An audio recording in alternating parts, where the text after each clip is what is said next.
क्या उन्होंने अपने बारे में, अपने दुख के बारे में सोचा कि अरे मुझे बड़ी चोट लगी हुई है, या वो प्रभु परमेश्वर से प्रार्थना करें कि प्रभु मुझे सामर्थ्य दे कि मैं ये सारी तकलीफ भूल जाऊं? ऐसी कोई प्रार्थना प्रभु यीशु मसीह ने नहीं करी। पर पहले कलमे में भी उन्होंने ये सोचा, किसके विषय में? हमारे विषय में। दूसरे कलमे में भी प्रभु यीशु मसीह ने किसके विषय में सोचा? हमारे विषय में, क्योंकि वो किसी को आशीष दे रहे हैं। उस सलीब पर भी, उस तकलीफ में भी वो क्या कर रहे हैं? किसी को आशीष दे रहे हैं। तो अब तक हमने देखा कि प्रभु यीशु मसीह उस तकलीफ में भी अपने बारे में ना सोचकर हम सबके बारे में क्या कर रहे हैं? सोच रहे हैं। तीसरे कलमे में जाएंगे और हमने जैसा कि पढ़ा यूहन्ना चैप्टर 19 और उसकी 26वीं और 27वीं आयत, जहां इस प्रकार लिखा है, मैं आप लोगों के लिए पढ़ती हूँ। जब यीशु ने अपनी माता और उस चेले को जिससे वह प्रेम रखता था पास खड़े देखा, तो अपनी माता से कहा, हे नारी, देख यह तेरा पुत्र है। तब उसने चेले से कहा, यह तेरी माता है, और उसी समय से वह चेला उसे अपने घर ले गया। आमीन। अब हम जब तीसरे कलमे में देखते हैं तो भी प्रभु यीशु मसीह क्या कर रहे हैं? किसी और के विषय में ही सोच रहे हैं। पर इस बार जब वो जिसके विषय में सोच रहे हैं वो कौन है? उनकी माता है। और अभी हमने वीडियो में देखा था कि जो मरियम थी, जो प्रभु यीशु मसीह की माता थी, हाँ ये चीज सच है कि प्रभु यीशु मसीह मरियम के गर्भ में एक बहुत पाक तरीके से आए थे, पवित्र आत्मा के जरिए से आए थे। पर मरियम ने भी उस पीड़ा को सहा था जो एक महिला एक बच्चे को पैदा करते वक्त सहती है। उस पीड़ा से मरियम भी गुजरी थी, तब यीशु मसीह जो है इस दुनिया में आए थे। प्रभु यीशु मसीह जब अपनी नजरें मरियम पर डालते हैं तो क्या उन्हें ये महसूस नहीं हुआ होगा? क्या उन्होंने ये सोचा होगा कि अरे मैं परमेश्वर का पुत्र हूँ, तो मैं अगर इस समय से पहले निकल जाऊँ, उसके बाद मैं ये सारी चीजें भी क्या कर सकता हूँ? संभाल सकता हूँ। जब मैं इस परिस्थिति से निकल जाऊँ, उसके बाद भी मैं क्या कर सकता हूँ? अपनी माँ को, अपने भाई, अपने बहन, अपने लोगों को क्या कर सकता हूँ? संभाल सकता हूँ। पर प्रभु यीशु मसीह ने, क्योंकि लिखा है कि वो व्यवस्था को क्या करने आए थे? पूरा करने आए थे। प्रभु यीशु मसीह ने एक ऐसा जीवन जिया है जो हर एक मनुष्य जी सकता है। वो हमारे लिए नामुमकिन नहीं है। हम सोचते हैं कि ये कहना बहुत आसान है, पर जब आप हमारी परिस्थिति में आओगे तो समझोगे कि कितनी तकलीफ होती है, कितनी परेशानियां होती है। पर प्रभु यीशु मसीह ने हर एक ऐसी चीज जो हर मनुष्य को करनी चाहिए वो करके कंप्लीट किया है। अगर हम इसी चैप्टर में, जब मैं इसे पढ़ रही थी तो मैंने देखा इसकी 28वीं आयत हम पढ़ेंगे, और यहाँ लिखा है, इसके बाद यीशु ने यह जानकर कि अब सब कुछ पूरा हुआ है। हालेलुया, आमीन। अब क्या हुआ है? सब कुछ पूरा हुआ है। उन्होंने अपनी जिम्मेदारियों को, क्योंकि प्रभु यीशु मसीह 100% मनुष्य थे और 100% परमेश्वर थे। पर जब प्रभु यीशु मसीह उस शापित क्रूस पर आए, जब प्रभु यीशु मसीह उस पीड़ा में आने लगे, तब परमेश्वर का आत्मा उन पर से उठ गया था। और इसी वजह से आगे हम जानेंगे कि प्रभु यीशु मसीह ने ये कहा कि हे परमेश्वर, तूने मुझे क्यों छोड़ दिया? क्योंकि प्रभु का आत्मा उन पर से उठ गया था, क्योंकि वो 100% मनुष्य हैं। उन्हें वो सारी पीड़ा सहनी है जो हमें सहनी थी। उन्हें वो सारी तकलीफ सहनी है जो हमें सहनी थी। इस वजह से, क्योंकि हम पापी हैं और पाप और परमेश्वर एक जगह नहीं रह सकते थे। प्रभु यीशु मसीह ने उस पाप को अपने ऊपर लिया और परमेश्वर का आत्मा उनके जीवन से उठ गया। तभी क्या हुआ? हमारा उद्धार हुआ, जब प्रभु यीशु मसीह ने उस सजा को अपने ऊपर लिया और उसे पूरा किया। अब प्रभु यीशु मसीह क्योंकि मनुष्य है, 100% मनुष्य है, इसलिए वो अपनी जिम्मेदारी को, अपनी रिस्पॉन्सिबिलिटी को लास्ट ब्रेथ तक, अपनी आखिरी सांस तक क्या कर रहे हैं? उसे पूरा कर रहे हैं। और वो मरियम को देखकर कह रहे हैं कि, और उनके पास एक और बात मैं चाहूंगी कि हम उस पर नजर डालें कि यहाँ लिखा है कि जो चेला उनके पास खड़ा था उसको प्रभु यीशु मसीह ने ये जिम्मेदारी सौंपी है। हालेलुया। जो उनके पास खड़ा था, जिससे वो प्रेम करते थे, जिसके साथ मरियम बहुत हमने देखा कि वो लिपट के उसके साथ ही रो रही थी, क्योंकि प्रभु उसका बेटा क्या है? ऊपर है। और वो ये भी हमने वीडियो में देखा, वो ये भी कह रही थी कि काश मैं तेरे साथ क्या होती, इस सलीब पर मर पाती।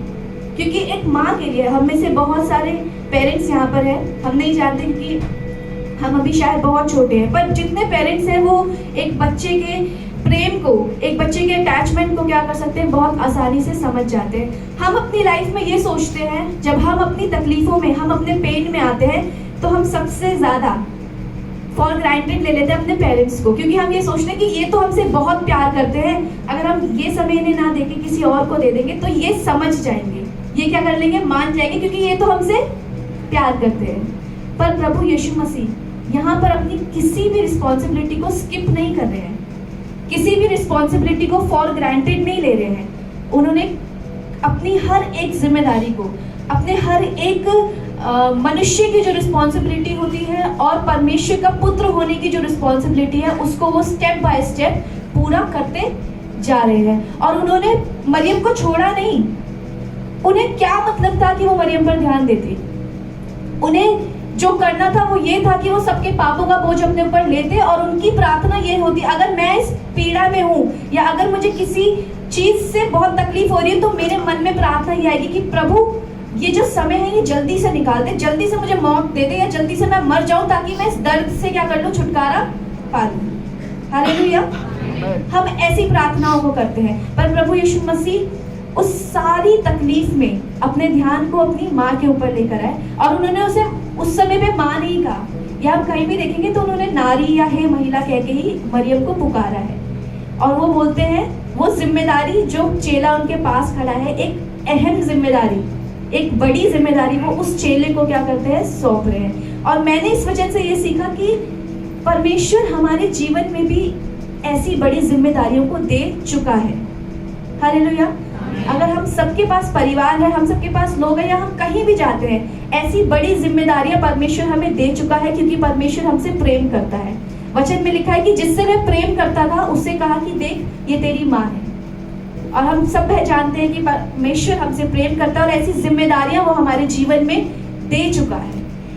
हमारे लिए जरूरी है कि क्या हम भी प्रभु यीशु मसीह की तरह अपनी जिम्मेदारी, चाहे वो हम मनुष्यत्व में रह के सोचें, चाहे हम ये सोचें कि हम अपनी स्पिरिचुअल, अपनी आत्मिक जीवन में कैसे पूरा करें, क्या हम उन्हें पूरा कर रहे हैं, या हम किस तरह से अपने जीवन में अपनी तकलीफों को ऊपर लेकर आते हैं और दूसरों के विषय में सोचना क्या कर देते हैं, बंद कर देते हैं, क्योंकि हम जानते हैं कि हमारा ध्यान हमारी सिर्फ तकलीफ और हमारी सिर्फ पीड़ा पर है। आइए एक वचन में से हम देखेंगे और निकालेंगे, पहला तीमुथियुस उसका 5 और उसकी 8वीं आयत हम पढ़ेंगे।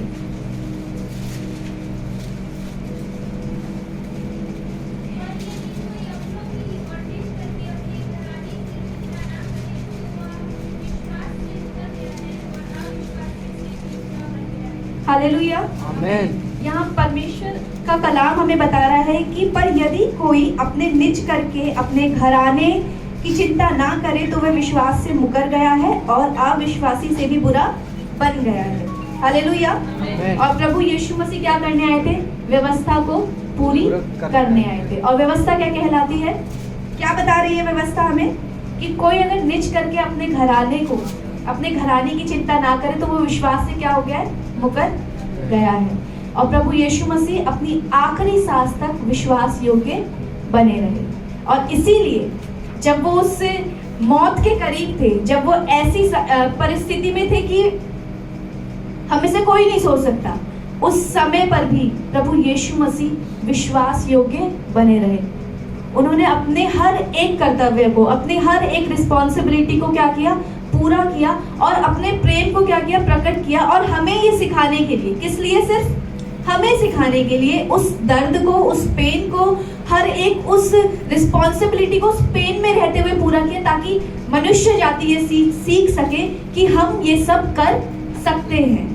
हम हर एक बुरी परिस्थिति में प्रभु यीशु मसीह के समान जीवन जी सकते हैं, क्योंकि प्रभु यीशु मसीह, हम सब जानते हैं कि वो परमेश्वर का पुत्र था, पर हम सब ये शायद भूल जाते हैं कि वो मनुष्य भी था, वो मनुष्य ही था, और उसके साथ परमेश्वर का सामर्थ्य था। और हम ये सोचते हैं कि प्रभु यीशु मसीह परमेश्वर का पुत्र था तो इसलिए उसके लिए सब कुछ आसान रहा होगा। ऐसा बिल्कुल नहीं था।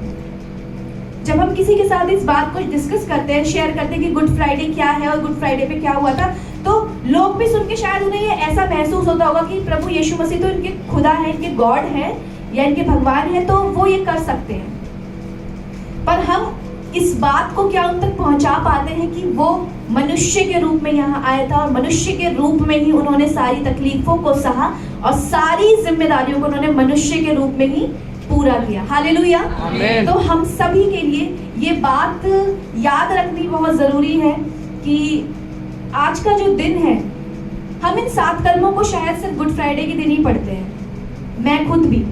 पर परमेश्वर जब हमें तैयार करता है, जब हमें इस्तेमाल करना चाहता है, तब वो हमें सिखाता है कि क्या क्या हमारे जीवन में मिस हुआ है। हमें से कौन है जो इन 7 कलमों को इससे पहले भी पढ़ा होगा बीते साल में, गुड फ्राइडे के अलावा या गुड फ्राइडे के दिनों से पहले? नहीं, हम नहीं ध्यान देते। पर ये जो कलमे कहे गए हैं, ये इसलिए कहे गए हैं कि हम गुड फ्राइडे को छोड़कर जो बाकी दिन आते हैं, उन दिनों में उसके इस कलाम को फॉलो कर सके, है ना। हम माफ करना सीख सके, हम अपनी रिस्पॉन्सिबिलिटीज को लेना सीख सके, हम उस प्रेम को करना सीख सके जो प्रभु यीशु मसीह ने उस सलीब पर रहकर किया। सिर्फ गुड फ्राइडे, क्योंकि ये गुड फ्राइडे का दिन है, एक ओकेजन है, एक स्टैंप लगा हुआ है कि क्रिश्चियंस का और मसीह लोगों का ये त्योहार है, इसीलिए हम गुड फ्राइडे पे इन 7 कलमों को सुनते हैं, 7 कलमों को दोहराते हैं। पर दोहराना हमें असलियत में से अपने जीवन में है। हालेलुया। जब हम इन कलमों को अपने जीवन में दोहराएंगे, तब हम सचमुच इस गुड फ्राइडे के अर्थ को दूसरों तक बता सकते हैं। हालेलुया। अभी जब हम आ रहे थे घर पे, मंजीत भाई हमारे साथ ही थे, तो मंजीत भाई ये बोल रहे थे कि गुड फ्राइडे के लिए कोई फोन करके विश नहीं करता। ये बात सच है। हम क्रिसमस होता है तो हम फोन करते हैं, merry Christmas brother, merry Christmas sister, या ईस्टर में भी आता है घर परिवार से phone, happy Easter, happy Easter. Good Friday के लिए कोई फोन नहीं करता कि हैप्पी गुड फ्राइडे, नहीं करते हम, क्योंकि हम बस ये सोचते हैं कि ये दुख का समय है, हमारे प्रभु यीशु मसीह ने जान दे दी थी। पर हम उसका जो असली महत्व है, वो सचमुच मुझे ऐसा लगता है कि हमें शुरू करना चाहिए फोन करके गुड फ्राइडे भी विश करना, क्योंकि ये एक महत्वपूर्ण दिन है। प्रभु यीशु मसीह का जन्म ही इस दिन के लिए हुआ था।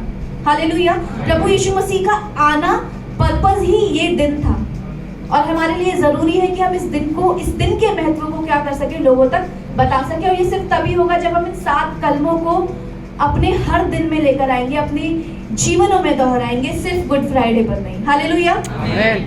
मैं परमेश्वर का धन्यवाद करती हूँ और एक गीत के साथ मैं खत्म करूंगी।